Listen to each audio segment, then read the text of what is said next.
ça va base à l'hôtel 9 comme prévu. Dans la diaspora, en Afrique, partout au monde. Nous avons fait ce message pour nous sabango et donc on est sali pour tout ça là-bas, ça va base à l'hôtel 9 comme prévu. Nous tout ça là qui communication, donc on a un communicateur et à base. C'est pourquoi on a fait cette précision pourquoi ça va base là qui en go pour une activité au Yokosalema mardi le 12 novembre 2024. C'est pourquoi on a expliqué pourquoi ça va base prévu le 9 et salamagité le lo samedi. Les ala qui prévu pour tout qui est la permanence na biso mais toi les laki pour une activité oyo ekosalema les 12 na funa oyo secrétaire de Obizibu oyo akosala manifestation na pona commémorer les 12 dates oyo président Emoko Félix Antoine Tshisekedi Tshilombo a tosaki base ayokaki base pour retirer signature na Genève. C'est pourquoi bandeko nyonso bazolanda biso soki bozwi émission ebo liker, bo aimer, bo partager pona bato nyonso balanda partout au monde dans la province na biso 26 provinces oyo ezosala Congo na biso na poto na Afrique partout pour bolanda message oyo ngai communicateur na bino ya base parmi ba communicateurs na yepo na pesa bino précision na yebisa bino pourquoi activité banilaki yango lelo le 9 et salamaki te pona nini eza pona événement monene oyo tokosala le 12 pona honorer jour wana jour oyo base ayebisaki fati peton ke a retiré signature na Genève. Avant to banda masolo na yepo na pesa bana IDPS nyonso mbote oyo bafandi na poto na Afrique na 26 provinces nazo pesa pe président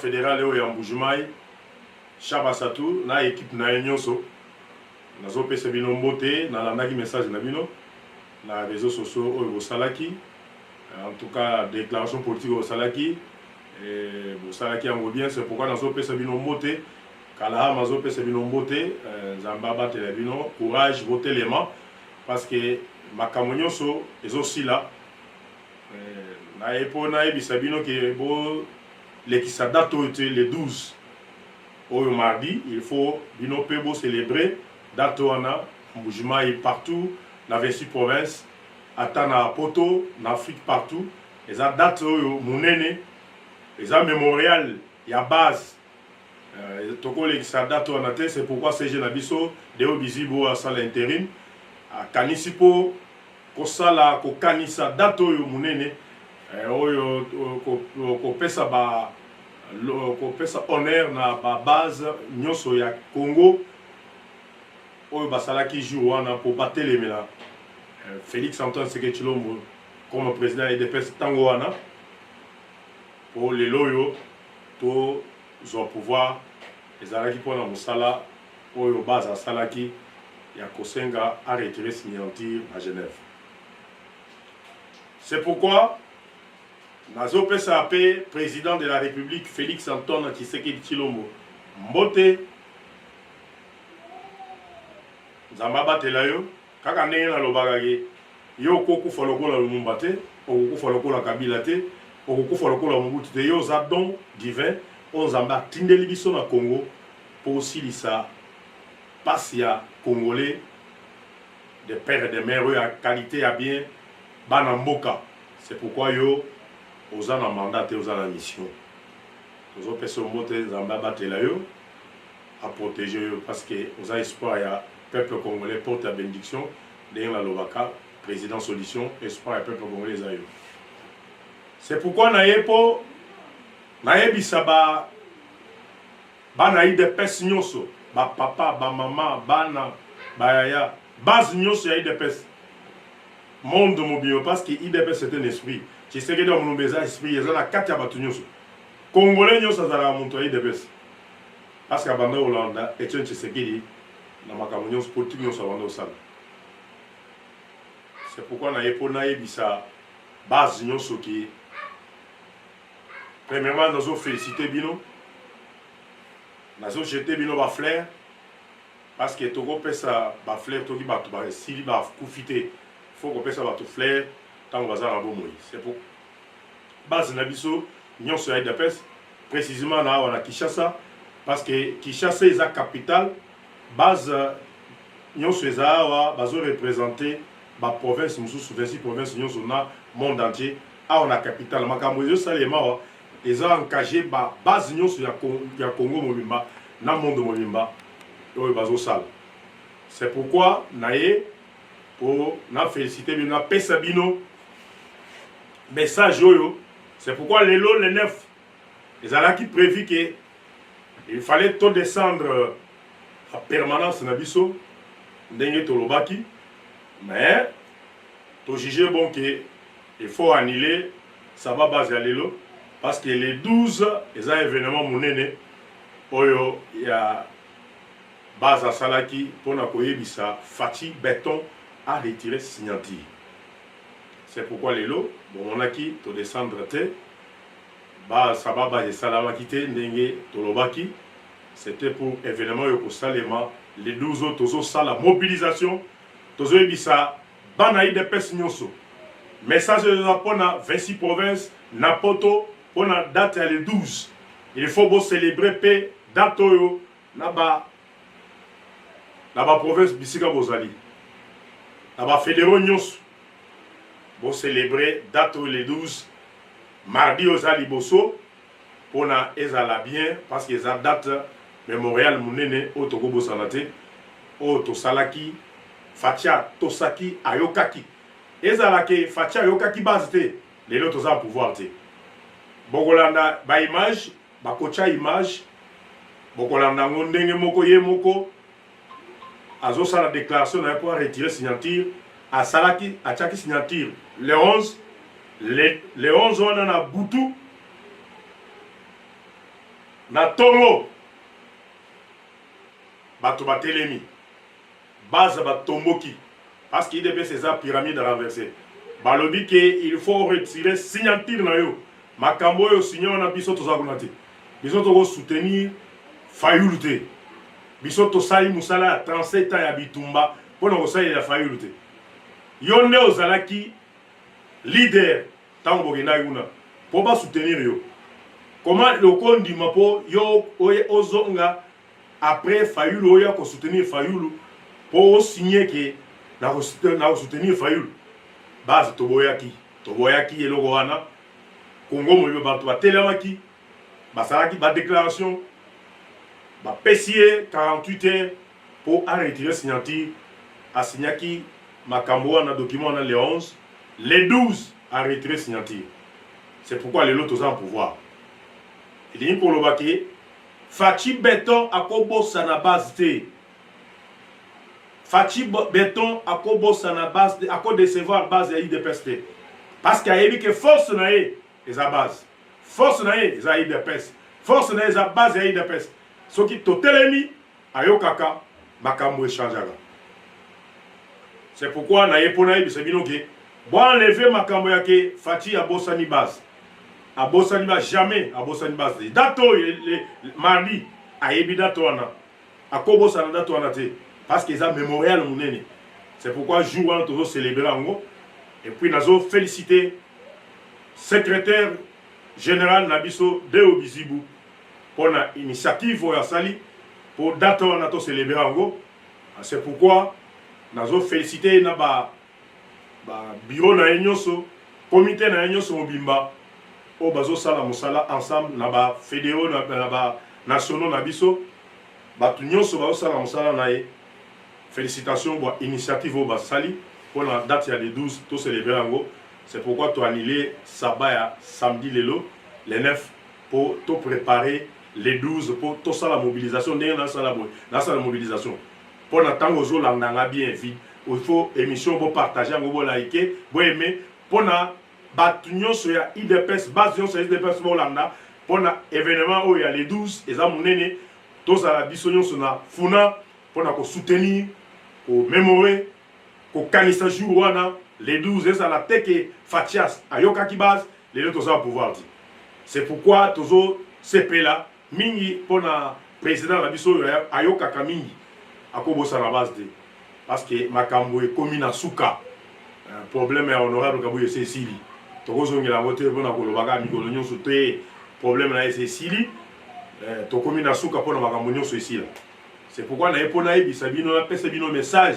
ya courage ya ko féliciter base loko les anniversaire na biso ndenge to salaki Fatia yoka ki biso lelo toza na pouvoir c'est pourquoi lokola to yebisi que tolingi lisusu te honorable Kabuya akamba biso ayoki biso musala ezo salema c'est des parties de haut base nde achaki de haut te combattant IDPS toche de haut te biso toza na makoki ya kocha de haut te de haut bazongisi place wana na CDP nenga esalamaki tango akabundi kaka CDP oyo lelo ye komi mabe oyo nde longolaki kabundi ezongisaki Kabuya c'est pourquoi il faut tout ça à respecter et bego ya parti et aux ala bien asa combattant à IDPS babengani na parti te mais à tout ça mi beku à respecter Fati à l'idéologie à Fati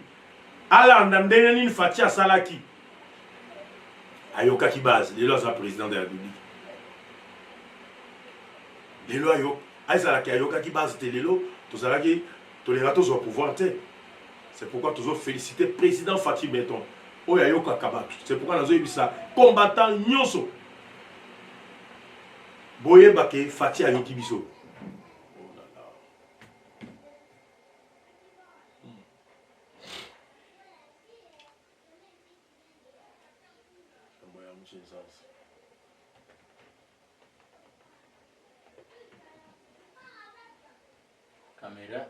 ma signature au nom de l'UDPS de cet accord que nous avons signé à Genève hier dimanche 11 novembre. Attends. Bon. Vous suivez donc ce que vous recommande votre base. Mais pourquoi y avez-vous adhéré sans même demander que votre signature soit conditionnée à un accord du Congrès qui vous avait investi candidat à l'élection présidentielle pour le compte de votre parti? Christian, je ne vais pas rentrer dans les détails de nos discussions, des débats et des délibérations, mais vous devez savoir que je me suis rendu là-bas en responsable et jusqu'au bout, j'ai défendu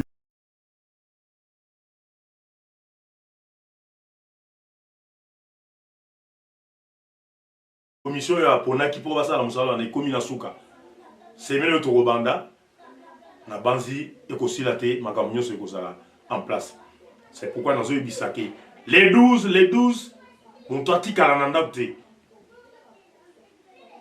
fédération nyonso ba nationaux ba sectionnaire ba cellulaire ba sectionnaire ba fédéraux ba nationaux biso nyonso les 12 tokende mpona célébrer jour wana les 12 mardi et aux les 12 eza mardi pendant to célébrer jour monene jour ya victoire oyo baza balongaki bitumba parce que koloba ya base lelo to en pouvoir c'est pourquoi base oyo alobaki o Fati ayokaki nde base oyo lelo ezoloba mpona honorable Kabuya to désavouer ye tolingi ete Congo mobimba fédération nyonso ya libanda fédération nyonso ya libanda eboye et désavouer okosala musala na baponi de obizibu c'est dépende azongisi ye eza makambo ya kobenda na te C'est pourquoi nous avons dit ça. Bon, on a été, on est battu sur les réseaux sociaux. Oh, dehors, on a battu Kabilo Koya Buguta. Ce qui est ok, pas à Kabouya, à Pession Mong. Les Mong, on a eu Kinya, on influencé nan. On influencé nan. N'est beaucoup tagi na IDPS. On a dit n'est beaucoup tagi. Kaka, les lois. Oya ko lobaze, nani na yo kate yo nan. Botika, soki ozwi mbongo, ya mbongo na yo calmement, montakolandela yo azate, sa vie na yo, mais bosana IDPS. Yo zana influence ata mugete. Yo ko influencer, ba jo IDPS po balanda yo. De Obizibu, nde secrétaire général, ya IDPS, oya ko sa d'intérim, au président confié Moussala, na commission as. Basala kipo, basisa Moussala, makambo ngende liboso. Bosala mazgele ya pamba. C'est pourquoi na nina ebisa ye pona ebisa bana IDPS pona les 12 jours yo tolongaki jour ya victoire ya IDPS ya base ya IDPS fatia yo kakibiso. Boland image ye moko azoloba Fati Beton Boland ba ocha po boyoga denga lobaki et puis jour wana ezalaki fête munene o tosalaki na Kinshasa. Congo Mobimba, bato a sepela ki tosalaki fête parce que ngai na mujima na lelaki 2 heures du temps. Les 11 na lelaki na radio. Na bimi na émission na olela. Na lui biso to soutenir Fayoul. Jamais. Ça que bitumbanyo so Fati a sala, si c'est que sali 37 ans et que na mai. Tu oublié Etienne Tshisekedi pour na ko soutenir Fayoul. Et comme ça le matin, Fati il faut retirer signature. Jour wana ezalaki jour ya victoire. C'est pourquoi tu célébrer jour wana, toko bina, toko danser, toko kumisa nzambe parce que Fati a yoke la biso. C'est pourquoi le quoi la Fati a yoke base. A retiré signature. Les autres ont le pouvoir. Dès que tu senga Fati a sa yoki. Fati a sa yoki biso. C'est pourquoi nous avons dit ça. Fati président la biso, haute autorité de France. Dans l'année, on a un parti. Azala katako, talana permanence na biso wana eza po na biso bato ya IDPS. Eza ya IDPS. Lopango Etienne Tshisekedi omulumba sumba ki po na biso. Mais lelo na minute oyo bato bazo koma na permanence ka bato a soutenir honorable Kabouyi. Azui permanence na biso en otage. Dès que vous parti azo mon parti ya mwana. Lelo est commis IDPS divisé. Est-ce que attaque Etienne Tshisekedi omulumba azo se pela bloc wana? Lelo sokoza na obédience ya Kabouyi te, okoko na permanence te. Tant tozo ki ne poto bazo bungisa biso ba obeta batu baso la nyonso. Nini a divisé IDPS alinga buma IDPS nazo biso honorable Kabouyi. Yo ko buma IDPS te, yo sala IDPS te. IDPS eza musala oyo Etienne Tshisekedi omulumba sali. 37 ans akei na mabele asomba lopango te. Asomba mutuka te. Amela tamai ya musala sala te. Mais lelo bino vous profitez, vous soumettez à Mountouka, ma pango, vous avez bien, vous avez un monde. Mais vous avez courage pour faire souffrir Bana IDPS, Baza IDPS. Et que tous ces pays ici-bas, permanence c'est ça, yoté. N'est aujourd'hui le président de la République Atala Likamwana. Nenge, honorable Kabouyi a divisé IDPS. Batouazan a obédience, nende bazo comme na IDPS, na permanence. Oh, balobi qui était. Moussa Okambi parti bien te ba koma na permanence te. Tant ba koma ba kulu na bazawana. Bazo beta batu, bazana mbeli, bazana machette, bazana tout. Parce que bon monagi image les autres circulent dans les réseaux sociaux et ça montage te ça réalité. Ngayo na sala victime ya magamona bazwa téléphone nanga, bazwa $1000 nanga na porte-monnaie. Bazwa na po, bazwa nga bilo na mbongo ezala na poche 70,000, bazwa yango. Ti lelo na c'est pourquoi nous avons dit ça. Président de la République, Félix Antoine Tshisekedi Tshilombo. Yokabiso. Honorable Kabouyi a libéré permanence na biso. Et ça y a été. Et ça mutoki na été. Asumbanda gouana te. Etienne Tshisekedi a kufa. Azo atamai ya musala salate. Mais bango, bazu mon. Bazo ba mituka. Baza bien. Mais peuple a souffrir. Etienne Tshisekedi a zo gabiso. Asa yo gabiso. C'est pourquoi Tozo est le président de la République, Félix Antoine Tshisekedi. Pour les Camboyo, il faut ici la Malamoko. Noki. Parce que permanence, basée en otage, et pas Bakuluna. Yakabouya. C'est pourquoi on a Bisabino. Les 12, Bisognos Totelema. Bana Chango, Bana Mumbele, Bana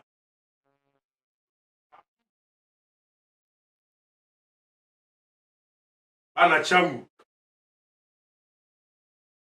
Bana Funa, Bana Mwamba, partout. 4 fédérations de Bisognos. Oui, ils ont ça la ville. Province à Kinshasa. Il faut aux Alawana. On a célébrer Jouana. Les 12 les jours, on a dit sur la victoire. Jouana, les jours, il y a fierté, il y a base. Base de Balongaki. Balobé la président, Pachi. Ayoka base, et l'autre sans pouvoir. C'est pourquoi tu as supporté mon tour à où tu as utiwa pio pour ça la base. Facha a supporté à tolérer biloko wanate. Parce que Facha a dit que base de Asalaga Pelelo dans la président. Ceux qui n'ont pas base, c'est le président. Mais c'est pourquoi Facha a supporté bêtises n'y sont pas salade. On a terrorisé base avec des personnes qui sont et qui sont battés côté moulate. C'est pourquoi on a mobilisé Bino les 12 ils sont nyoso les 12 mardi novembre. Vous avez dimanche, c'est égal sur 3 jours, 2 jours. Ils sont nyoso na funa pour tout ça là. Fête, il y a anniversaire na biso date to longa kibitumba base longa kibitumba Facha yoka base et toi en pouvoir on t'a reçu bino Facha ça yogi biso pourquoi Fachi kamonyo se Cécilie on a le kabuya qui ne resala musala nae oyo baponaki député national asala mibeko a proposé ba adopter bokeke ne liboso. Et pourquoi Nazan Likamusu pour Nina Ebisa? Nous sommes IDPS, base nous sommes IDPS. Nous sommes IDPS les amoko. IDPS bar Tshisekedi. Nous sommes divisés. Oh, nous sommes IDPS à Awa, IDPS à Awa, IDPS à Aimi. Mais nous avons pas problème na kati na biso. Oui, c'est président c'est à Kati Ligamou aussi là. On a problème avec la constitution. Na osenga mwana IDPS nyonso tozala ini. Tozala ini. Makambo nyonso tozala nango totia mupanzi. Mais pour la constitution ya mboka, pour la soutenir vision ya chef de l'État Félix Antoine Tshisekedi oya lobaki na Kisangani totia la divergence na biso mupanzi. Tozala ini. Toloba na nkaji moko pour la soutenir vision ya Félix Antoine Tshisekedi pour la constitution na biso. On a la campagne ini. On a kosenga mona IDPS nyonso Hollande. Toza na ba ennemité. Toza na ba ennemité toza ba na IDPS ba na Fati ba na Etienne Tshisekedi do Mulumba et toza na esprit moko makanisi moko ata na kati na biso toza na ba problème et ko kabola biso te ona toza la ini on a soutenir chef de l'État Félix Antoine Tshisekedi Tshilombo on a constitution. Il y a des bosses dans les poteaux longs. Les messages dans les bino, la divergence dans les poteaux tcham panzi. Mais pour la constitution, tout ça ngana, tout ça la eni. On a pour ça la mobilisation, ma casse. Pour la constitution et changement. Tu peux ça président de biso pouvoir, tu peux ces 5 mandats. Peuple, biso tu peux ces 5 mandats. Et ça, souveraineté dans biso, pouvoir dans biso, au président Zongchi biso, Pachi Béton. Pachi Béton. Dalawana, Ozakaka. Aussi longtemps qu'Akame a président en Rwanda, il y a un pouvoir, il y a un Congo. Aussi longtemps qu'Akame a pouvoir en Rwanda, il y a un Okokendete, Ogendopi. Ce que vous avez nani mususu. C'est pourquoi tu as aussi longtemps que Kakame a en Rwanda. Il y a un Kolongate, Azaka Rwanda. Olingete, Omato Kita, Azawan, tu as fait 5 mandats. Pour ça, les bisons ça. Bisons peuple de Tolo. Peuple, tu as 73%. Pour ça, il y a un ça. C'est pourquoi on a IDPS, mobilisation, on a les 12, mardi, novembre, 2024 biso nyonso place ya manifestation na Mwamba mpona kocelebre jour ya fête na biso oyo tozosala anniversaire mpona kokanisa jour wana ndenge Fati ayoka base alongola signature lelo to en pouvoir. C'est pourquoi ngai communicateur ya mokonzi liso ya mokonzi na Grand Kasai ngai Kalamu. C'est pourquoi na epo naza communicateur lisusu na taba base na comité na biso ya communication. C'est pourquoi na epo na pese bino message oyo. On a yebisa bino ko lelo tokendaki permanence te parce que to annulé pour na préparer les 12 jours ya victoire, jour ya biso oyo tolongaki, jour oyo topesaki Fati pouvoir, ezalaki les 12 décembre 2000. Ezalaki 2018, hein? 2018. Ezalaki les 12 2018. Et topesaki Fati pouvoir. Avec les signatures. C'est pourquoi les 12 wana Kobosana, les 12 T.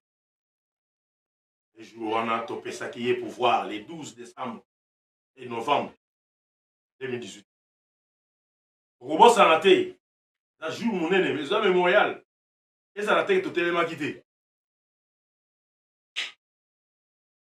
C'est pourquoi les jours wana, pourquoi les 12, la fête pour célébrer la victoire na biso. Ngai molobeli na bino, toko zui émission yo liker, aimer, partager. Les a chaîne oyo tofongoli na YouTube. Za Kalahama Temple. Toko cheka Kalahama Temple okomona kaka na émission nyonso tosala mpona kolobela makambo mboka na chef de l'État na constitution na biso. Tozala emi, merci. Nzambe bénir Léo Bizibou. On va bénir chef de l'État Félix Antoine Sélection, on va bénir IDPS Nabiso, Namboga Nabiso Congo, na FARDC Nabiso, na Barazalien de Bazan front. Merci. Lobby. Les intérêts de mon parti. Et j'en profite d'ailleurs pour dire à la base de mon parti qu'elle se mobilise parce que dans les jours qui viennent, je vais descendre à Kinshasa à sa rencontre pour lui donner le compte-rendu de ce qui s'est passé à Genève, mais également pour la mobiliser afin qu'elle se prépare à entamer avec moi la campagne électorale qui va arriver qui va s'ouvrir dans quelques jours. Que vous allez mener seul. L'UDPS ira seul.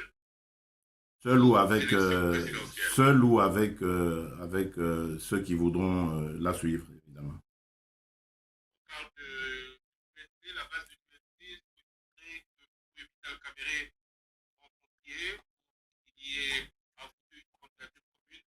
Est-ce que cela est envisageable? Écoutez, pour le moment, nous avons été à 7 leaders autour de la signature de cet accord.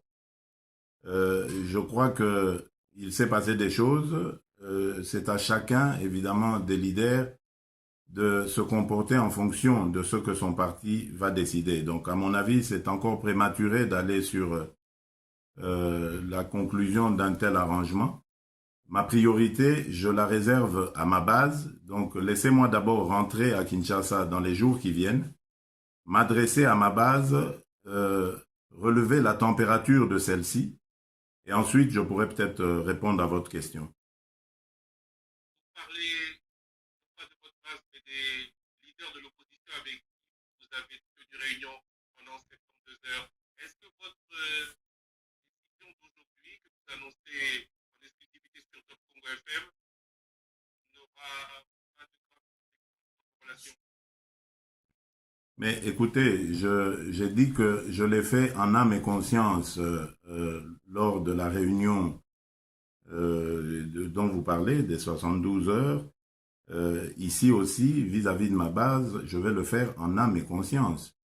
Un parti politique, c'est d'abord sa base. Et je dois rendre à l'histoire le fait que la base à l'UDPS est le moteur même de notre parti. On ne peut pas se dire leader à l'UDPS sans avoir l'adhésion de la base. Tout mon engagement, tous les sacrifices que j'ai consentis au cours de ma vie politique, je l'ai fait pour et au nom de cette base. Je ne peux pas aujourd'hui me permettre d'être ou d'aller en contresens avec, par rapport à cette base, sinon alors je signerai ma mort politique. Les leaders, les amis auxquels vous faites allusion, je suis sûr qu'ils le comprendront parce qu'ils savent de quoi nous avons parlé et je n'ai aucune inquiétude vis-à-vis de cela puisque je vous l'ai dit, j'assumerai toutes les conséquences de ce que je viens de dire. Monsieur Félix Tshisekedi, je vous remercie. Merci Christian Lusakwen.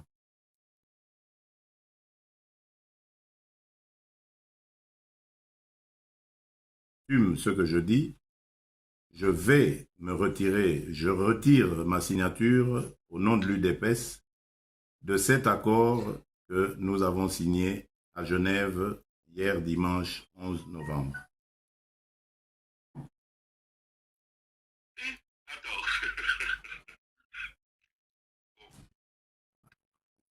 Vous suivez donc ce que vous recommande votre base.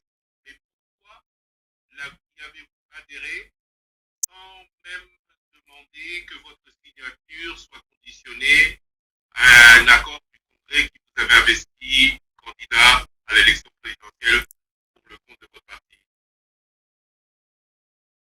Christian, je ne vais pas rentrer dans les détails de nos discussions, des débats et des délibérations, mais vous devez savoir que je me suis rendu là-bas en responsable et jusqu'au bout, j'ai défendu les intérêts de mon parti.